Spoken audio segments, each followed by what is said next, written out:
Et c'est ce coup d'État énergétique qui a été décrit ces dernières heures sur France 24 avec beaucoup d'emphase, avec beaucoup de joie, avec beaucoup d'enthousiasme par le porte-parole des groupes terroristes, Wassim Nasr. Il explique que les attaques contre l'approvisionnement énergétique du Mali ont pour but de prendre le pouvoir à Bamako. Et que les groupes terroristes d'Al-Qaïda de l'État islamique seraient donc, selon lui, en train de négocier avec des forces politiques pour trouver un gouvernement d'union leur permettant de gouverner à Bamako. Voilà ce qu'expose la presse officielle française. Le plan de prise de pouvoir au Mali par les groupes terroristes en entente avec des renégats et des traîtres maliens.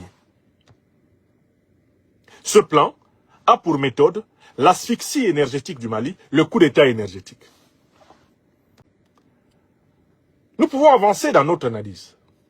Quelle est la réponse apportée par le gouvernement panafricaniste révolutionnaire du Mali devant cette attaque, devant ce coup d'État énergétique? Je voudrais saluer ici les autorités maliennes, mais avant tout d'abord le peuple malien. La réponse du gouvernement du Mali a été une réponse triple. Et elle est formidable. Premier niveau de réponse. Expliquer clairement à la population les enjeux du coup d'État énergétique. Pourquoi les terreaux impérialistes attaquent-ils les voies d'approvisionnement du carburant? Qu'est-ce qu'ils veulent? On a réussi en un temps record à faire comprendre dans toutes les langues du Mali, à toutes les Maliennes et à tous les Maliens, que si les terreaux impérialistes s'attaquent à l'approvisionnement en carburant du pays, c'est parce qu'ils veulent provoquer une révolte, une rébellion de la population contre le gouvernement et ramener les suppôts de Paris au pouvoir à Bamako. Quand le peuple malien a entendu ça, le peuple malien a dit « Aïe, wallahi, wallahi, billahi, talahi, jamais ça va arriver ici. » Même s'il faut qu'on s'éclaire avec la lumière de nos yeux, on va s'éclairer avec la lumière de nos yeux, mais jamais plus à Bamako ici. Nous n'allons accepter que des valets de la France-Afrique nous gouvernent. Ça, c'est la première victoire. C'est la victoire la plus essentielle du gouvernement malien. La victoire de la compréhension, de la solidarité et du soutien du peuple.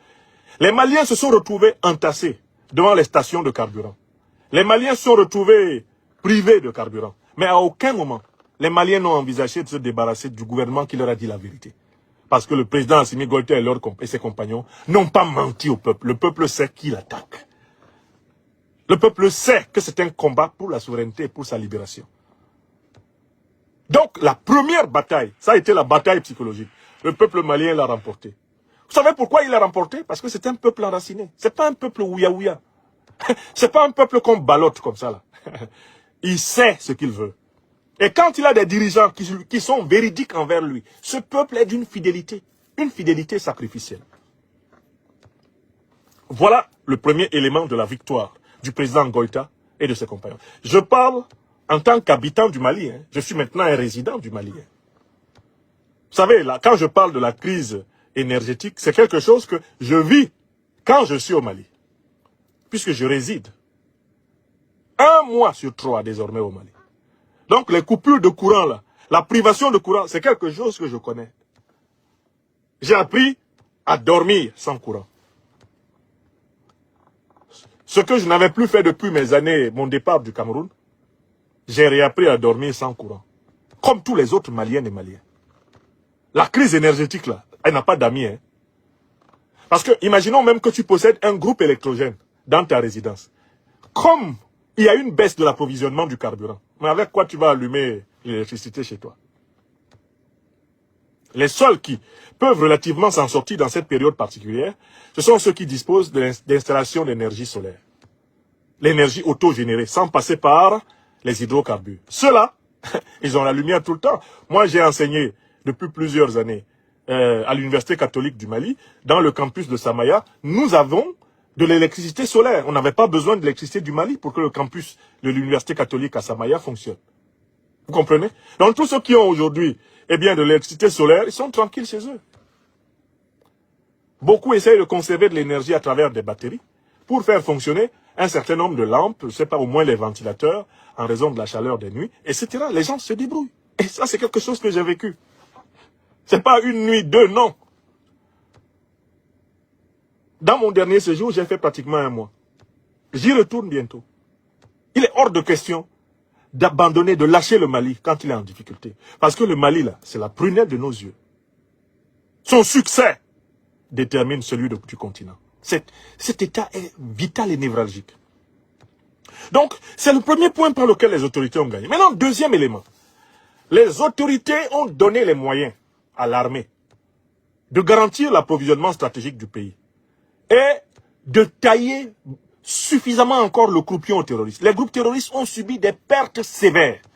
Des principaux chefs terroristes ont été priés de rejoindre l'enfer. Jamais les groupes terroristes n'ont perdu autant d'hommes que lors de cette tentative de coup d'État énergétique. Et l'armée malienne a tenu le pari de faire acheminer partout où cela est nécessaire aujourd'hui le carburant. Donc, les Maliennes et les Maliens ont vu leur armée en opération pour empêcher l'asphyxie du pays. Je vous rappelle que ce carburant, il entre au Mali par des pays qui ont des ports. La Côte d'Ivoire,